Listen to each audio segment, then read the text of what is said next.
Hello everyone. This is Jasmine on A Notch Higher Living YouTube channel. I am on day 105 of the Living Healthy Challenge.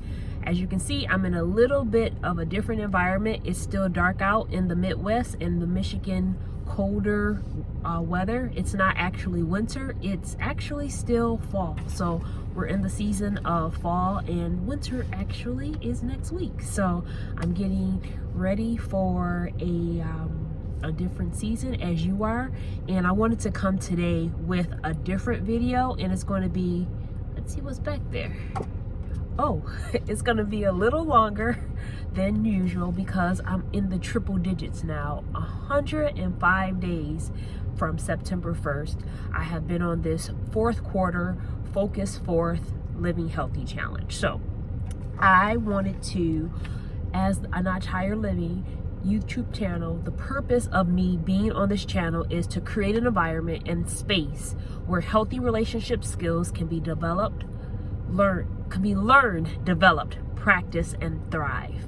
So what I want to talk about today is having a healthy relationship with yourself. I'm not going to talk about having a healthy relationship with God or others. We're going to start with self. And if you want to know why I'm starting with the self, is because the way we show up with ourselves is really the way that it impacts other people. And a lot of times I believe we have wanted to minimize the importance of self, or we have been taught, or it's been ingrained in us to think of others more than you think of yourself. I'm not saying to be selfish and only be so self-absorbed. What I am saying is that in order for you to actually be able to care for others, there has to be first a care for yourself. And that's what I'm learning in this Living Healthy Challenge. As I'm in day 105, I realize that I'm at a place now that I am doing this because this is something that's healthy and helpful for me, my mind, my body, my spirit, every part of me. So the importance of healthy relationship with self. I have points, and I'm going to be reading today because I really want this to be something that drives home with you, because it's driving home with me. And I hope it helps and assists you on your path of healthy living. So the first point that I want to make is that we must assess our current condition, our situation, environment, or place. In order to have a healthy space or have a healthy relationship with ourselves, an assessment is needed. I wrote down unexamined mindsets can equal neglect. There is a term that I came across in, it was 2019 from a counselor, and it's called emotional neglect. And what that simply means, I'm not going to give the scientific term, I'm going to paraphrase it. It's being ignored from the emotional or the care of your personhood, meaning like when you're sad, being ignored, not being looked at for the whole emotional portion of you. So a lot of times I think men probably experience this in a way that culturally women, or I would say historically, women are given more of a pass to be emotional, where men have to quote unquote man up. So the emotional neglect is looking at a situation and you fail and you hurt yourself, and someone says, oh, get up, you're going to be okay, don't cry, it's going to be okay. The neglect portion of that is saying to the person, don't worry, as long as you are okay physically, you didn't hurt yourself physically, you should be okay. The emotional portion could be that it scared me, or it scared you, or it frightened, or it alarmed you, or you just felt you felt neglected, or you felt like no one cared about how what am I trying to say? I'm gonna get it. What it is that when you fell, it could have been that you felt that no one was looking out for you, so you felt rejected or abandoned. Not to say all of those things were there at the same time, that's what emotional neglect can look like over time, ignoring what's under the surface of whatever happened physically or even spiritually, like your emotions and your feelings were just not considered. That's what I want to say. Your feelings are not considered. So the first point of having a healthy relationship with yourself is examine our current conditions. And there are 3 things that I want to share with that. I'm doing a hair analysis kit. My hair is a little bit different today, and I'm really excited that my style came out this way. So I'm gonna give myself props. But Myavana, it's a company that's a digital technology hair company. I'm gonna leave the information in the bio. And I had a hair analysis. So what it is that I am going to have my strands analyzed, and then I'm going to get that information back. And then I'm also completing a Forks Over Knives plant-based cooking course. And then I took an extreme execution assessment. The reason why I'm mentioning all of these assessments is because I have to, in order to get to that healthier place that I want to with my hair, with my food, and with my personhood, I took an assessment. So my hair was an assessment. I'll get those results back. The Forks Over Knives, the reason why I wanted to explain this is that in the course, I had to take a self-assessment of what I knew about the actual lesson that was coming. So I assessed myself ultimately. So what I did was rate myself on what I knew about the course. What I loved about this, and I believe is so key in having a healthy relationship with ourselves, is that I took my own self-assessment of what I thought. And then there was an assessment of what the actual lesson was going to teach. But then at the end, I took an assessment for what I knew after going through the course. So the reason why this is so powerful in us understanding and being healthy with ourselves is that sometimes I often only take the assessment for myself and leave it there. So I become more self-aware. But my self-awareness sits there and it doesn't do anything or doesn't go any further. What I mean by that is that I can be aware that I talk a lot, or I don't talk enough, or I shut down at times, but that's all I assess. That in of itself is healthy to know. So taking an assessment of where you are is healthy to know. But we're going to go to point 2. And point 2 is to look at our results. So once we take the assessment, we look at the results. And I want to talk about the results for the Forks Over Knives. Again, I took the assessment of what I thought, and then I looked at the results from what I thought to what I really needed to know, and I was able to see the difference. And sometimes I say I knew 0, or sometimes I said I knew about 10% of what we were going to be learning. But the truth of the matter is that once I assessed myself and once I looked at the results, I was able to actually know, not guess, not surmise, not, just have these random thoughts. I was able to know, oh, this is what you know, and this is not what you know. And then once you get the results, this is a part and very key.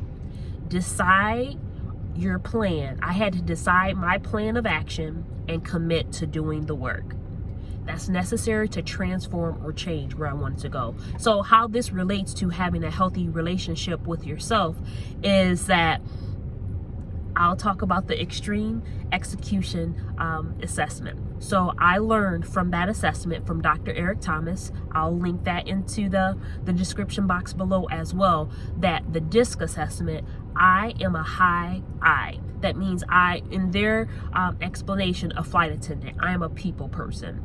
With that strength or with that personality bend, there also comes things that I need to pay attention to in order for me to show up as my full self, not ignore myself, not to even judge myself. And honestly, this is why it kickstarted the Living Healthy challenge for me, because consistency is one thing that I need to, for my personality style, look at. I can start things and then get bored or not finish or start something else. Like, look, squirrel. Oh, we'll go there. And instead of judging myself, what I'm attempting to do with this is not what I'm attempting to do. I'm not going to tell you what I'm not going to do. I'm attempting to look at myself and when I get the result, after I got the results, commit to a transformation. Will I change myself 200% overnight? No.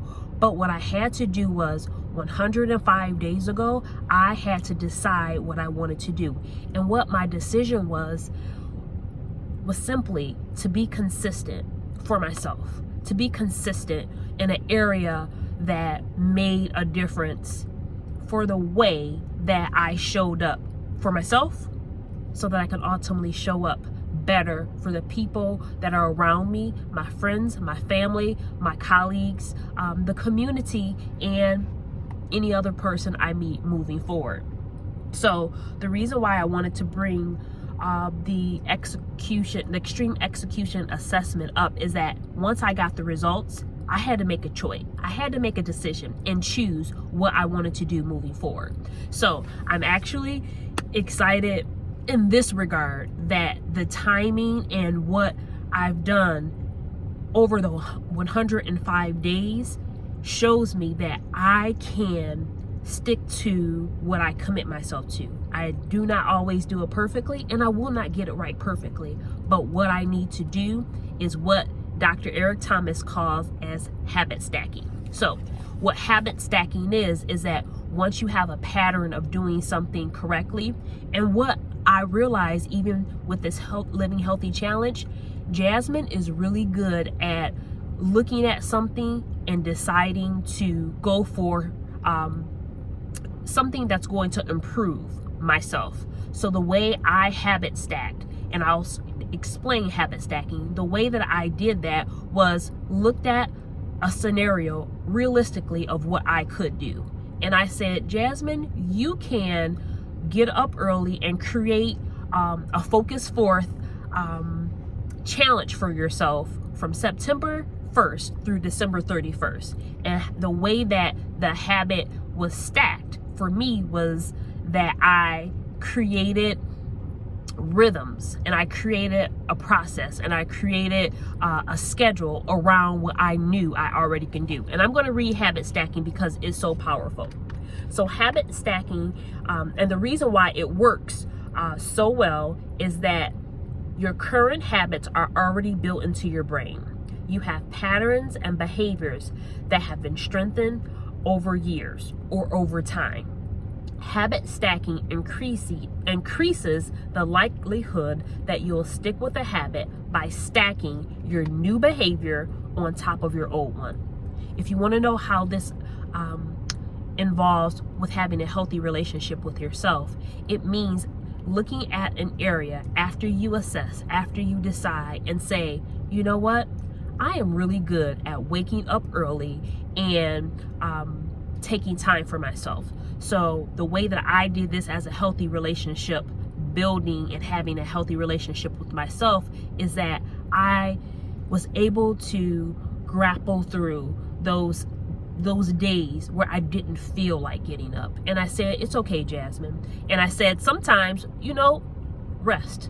And sometimes what I did was I adjusted. I didn't work out in the morning, but I did a spiritual renewal, which I do every morning as well. But I took more time on the spiritual portion and my mental and my emotional well-being. And then I adjusted. I have done throughout the day 3 10-minute sections of working out or doing my exercises. What I mean by the adjustment and having a healthy relationship with myself is that taught me that, Jasmine, it's all right to do something a different way. Why is that healthy? Because when I'm dealing with other people, I can say, hey, we don't always have to do it a certain way to be okay. As long as we get it done and as long as we care for ourselves, and honestly be kind to ourselves. I stopped judging myself with this, and I allowed myself to have room, have grace, have space to learn, to practice on, okay, how can I do this differently? It's 7:35 in the morning and I'm recording this video because I wanted to not ignore this day. 105 days of focusing on living healthy. The reason why it is so important for me to do this way is because my natural preference would be to try to fit it in and not honor the fact that there is something special about me. So I'm doing something differently so that I can acknowledge life is always going to give me an option. I can choose life or I can choose death. I can choose positivity or I can choose negativity. Having the kindness for myself to say, hey Jazz, you can do things in a way, as you can see, it's getting lighter now. You can do things in a way that adjust to the rhythms of your life, and you don't have to be so concerned about what everyone else would think, but you can decide to do something that's helpful for you and that can ultimately be helpful for others. At the same time, I have to be kind to myself and say, Jasmine, being your best sometimes means doing things in a way that fits your lifestyle. So I'm going to wrap up point 3 by saying it again. Decide your plan of action and commit to doing the work necessary to transform or change. Having a healthy relationship with myself was deciding the plan of action to have a living healthy challenge for the 4th quarter. I committed to doing the work by having a schedule, by creating the plan of attack, so to speak. And then I did the work that was necessary to change and transform. Again, this all came from an assessment of knowing my personality and really realizing that my personality isn't a right or wrong thing. It is what it is. But in order to have the best relationship with myself, I have to pay attention and give care. That's the point of having a decisive, intentional action about yourself. If I ignore myself, I ignore others. And ultimately, I believe that's what happens in so many relationships. We are so consumed with overlooking ourselves and caring for ourselves with kindness that we do the same thing with others. And then finally, this is a powerful portion of having a healthy relationship with yourself. Be okay with getting help, and that help can be from a coach, from a therapist, from a mentor, from an advisor, from a pastor, from a support group.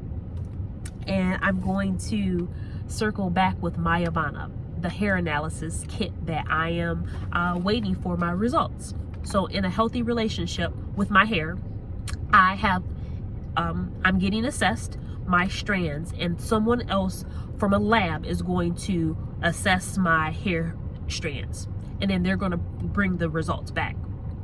They're going to send the results back to me in a digital format. So I'm going to be able to view the results, and then what I'm going to do is have a follow-up coach with Coach Stacy. I've actually met with Coach Stacy already. The reason why this is a healthy dynamic and having a healthy relationship with myself is that my hair journey can be solo and I can just, try to figure it out on my own. But after having an assessment, after seeing the results, now I'm going to have someone who looks at the results and the assessment with me and say, hey, we see this, where do we want to go? And I think this is a big part in having a healthy relationship with myself that is pivotal with all of us. Having that person or having that dynamic where someone is able to, with care and with concern and with the same focus, to say, okay, let's see how we can get to where we want to go. And the only way that we can get from point A to point Z is to be able to look at that and to have a strategy and a plan, but we have to also have that environment, or have that safe place, or have that safe space within inside of ourselves in order to make that happen. So having a coach, or having a mentor, having a therapist, having someone, and I actually am having all of those people in my life now, to be able to look at the whole self, our emotions, our physical, our finances, mental, spiritual, relational, career, vocational, looking at all of those areas, and to say, hey, you know, you're doing good in this area, but you may want to look and adjust over here, without having to be triggered and hearing what I'm doing wrong.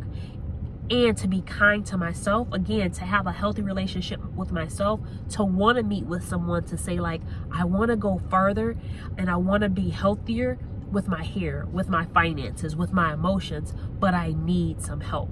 And that's the best assessment and the best plan of action that we can give to ourselves, because honestly, once we do that for ourselves, when I'm with other people, I'm gonna be more prone to give that same care and that same attention to them. So again, I'm going to read over the points. Number 1, we must assess our current condition, our situation, our environment, or our place to have a healthy relationship with ourselves. Number 2, look at the results. Don't ignore the results. And then number 3, decide a plan of action and commit to doing the work necessary to transform and change.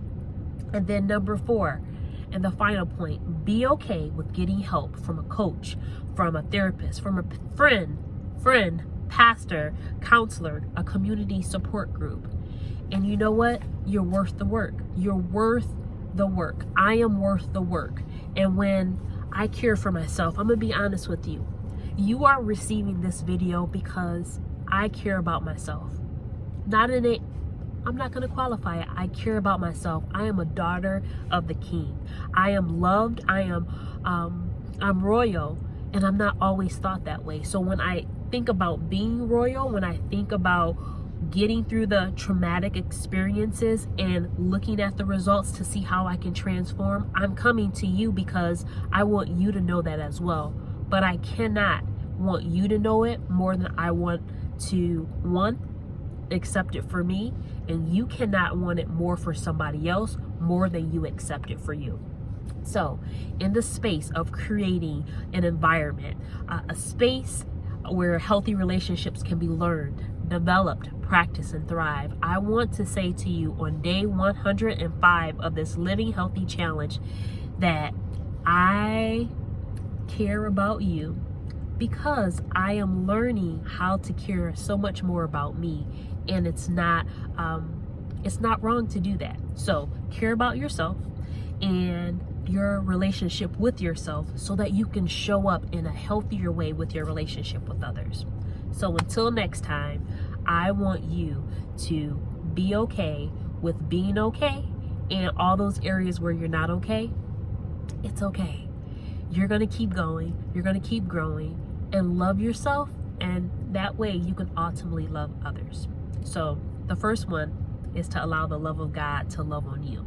So until next time, I will catch you in the next video. We'll be in the triple digits, and we're coming to the last round on this Focus 4. Thanks so much for watching. Have a great day.